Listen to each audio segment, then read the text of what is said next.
Please welcome the Lieutenant Governor, Jeff Duncan, and the 2022 Chair-elect of the Georgia Chamber and President of Sandersville Railroad Company, Mr. Ben Tarbutton. Morning. It is my pleasure to be with you here, and I want to thank Lieutenant Governor Jeff Duncan for joining us. Welcome. Absolutely. We appreciate your leadership and service to the state of Georgia. You're going into your third session now, leading the state Senate. What are you most looking forward to this session? What are your priorities, and what are the priorities of the Republican Senate caucus? Well, it's great to be here, and this is such a kickoff moment in time. Eggs and Issues has always been one of those. As a legislator, I look forward to getting up at 5 o'clock in the morning to get downtown in time to get some eggs early at 7. But certainly, I think back just to 12 months ago, having the same opportunity to address the group. And I think my story about this session, despite all the headwinds of COVID and all the challenges around the economy, my message is that we want to continue to gain the momentum that we've gained the last two sessions. Continue to tackle the big issues, continue to look for opportunities to create high-paying quality jobs all across Georgia, continue to really hone in on education and making sure that every community understands the value of strongly educating kids in the classroom and giving them those opportunities, and then also healthcare. We have passed nearly 57 bills in the last two sessions that really do two things. They create more affordable healthcare, but also create better access for healthcare. And so that's really going to continue to be a mantra out of the Senate. Perfect, great. You've been passionate about making Georgia the technology capital of the East Coast. The state's business community greatly benefits from those who are skilled in the technology field. Can you tell us this morning about the progress that you have been making to make Georgia a technological hub? So I once again point back to this period of time at Eggs and Issues last year is the opportunity that I had to announce that Bud Peterson and Johnny Isakson were going to co-chair, Senator Isakson, were going to co-chair a task force for us to really figure out how we could become the technology capital of the East Coast. So in 12 months, you fast forward from that initial task force to now Bud Peterson is chairing what is called PI2, Partnership for Inclusive Innovation. We've built a team with public-private partnership. We've raised over $1 million, and we've already launched our first pilot program. It's called the Clubhouse, and it's a entrepreneurial mesh network that's building out of Augusta and now expanding to 4 other cities. So we're going to continue to hone in on the things that we need to do to really become the technology capital of the East Coast, which is how do we continue to cultivate investment? How do we continue to drive a workforce that really is dovetailed to the 21st century global economy? How do we continue to create energy in all of these rural communities around technology, and continue to build relationships with our educational partners? I think we've got great momentum, but to think about how much ground we've covered in 12 months is really humbling. Yeah, it's exciting. And look, all despite being in the midst of a global pandemic. Right. But I got to tell you that the leadership, Bud Peterson has been an amazing asset for us.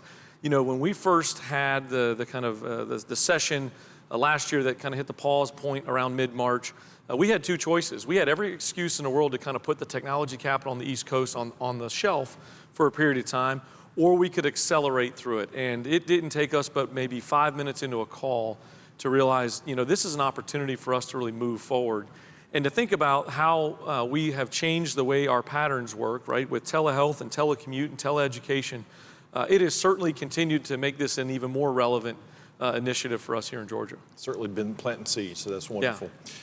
Yeah. Given the impact, speaking of COVID-19, on the state's economy, a focus on upskilling and the future of our workforce remain front of mind for our business leaders. What can you tell our audience this morning about your vision to bolster our workforce as we continue to focus on our economic recovery? Well, I think it's an important opportunity for us to continue to build great relationships in K through 12.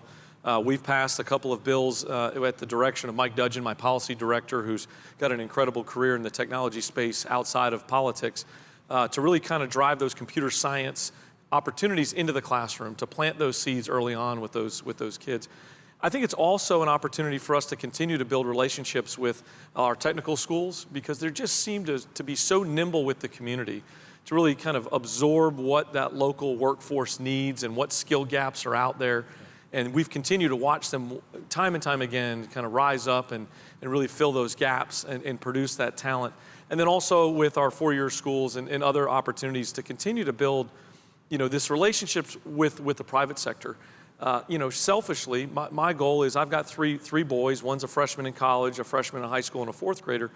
I want it to just not make sense for them to move out of Georgia when it's time to launch into their careers, whether that be in a professional role or business startup or some other mindset.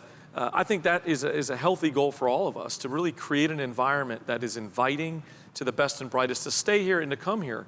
Every business is a technology company. We've talked about this, and in fact, I think a year ago, that was one of my main missions to kicking this off. And so, but we also have an opportunity to continue to double down on the things we're great at here in Georgia. Manufacturing continues to be a strong point for us, and tons of opportunities around. Certainly, the state has powered through very well through the past 10 months, so that's a wonderful point. Yeah, and I want to give some kudos, as many kudos as I can, to Governor Kemp for this. I mean, this is like no other time. I mean, often him and I have the opportunity to catch up and converse, and the last 2 years have been an amazing period of time for us to lead and to see. But Governor Kemp has done an amazing job of really balancing lives and livelihoods in a common sense manner, to continue to allow us to have as low of unemployment rate as we can safely have, in balance with making sure that as we deal with the pandemic, we've got hospital beds and technicians and doctors and nurses and equipment capable of caring for those that are ill. And certainly we're going to see some brighter days, and we're going to get through this period of time. But Governor Kemp has done a great job, and I'm certainly proud to be on that team. Great leadership. In addition to the future of our workforce, innovation and infrastructure improvements will be key elements to our economic recovery. While the General Assembly began to address broadband needs throughout the state last year, both legislative bodies have also engaged in discussions around the future of freight and logistics. Can you give the audience a preview of what to expect in this space going forward this session?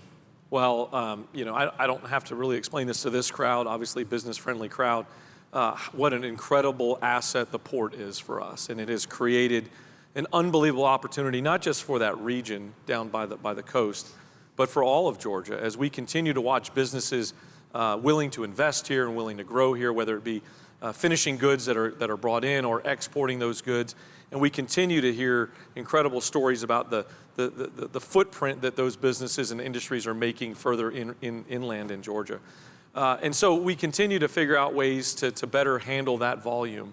And really proud of the efforts of so many in the General Assembly that have been willing to pour their political talents in, but also their just private sector experience into how we can figure out how do we integrate infrastructure improvements, how do we integrate technology and innovation in incentives, how do we drive more inland opportunities for that freight to come in and around Georgia. I think it's important to understand, and the message I want to send to people literally all over the world is, we're okay if your freight just comes in and out of Georgia, right, but we want to be stickier than that. We want to have a business environment that allows and creates an opportunity for a warehouse or production facility or a management facility or some sort of finished goods area, so that you can hire hardworking Georgians to really be a part of that business that is bigger than just Georgia. And so I think we're doing a lot of things here right, but certainly the freight and logistics opportunity for us to continue to look for ways to improve. And I think it dovetails into the Technology Capital of the East Coast initiative. Freight and logistics and logistics tech. You go down to the port and you're watching all these incredible businesses that are showing up that are really centered around how they make freight and logistics more efficient through technology. We're going to see incredible things pop up, like all types of technology around mobility in and around the entire state. Well, we've had a good session, and I want to thank Jeff Duncan, who's the Lieutenant Governor of the state of Georgia, and I want to thank y'all for joining us. Thanks for the opportunity to be here.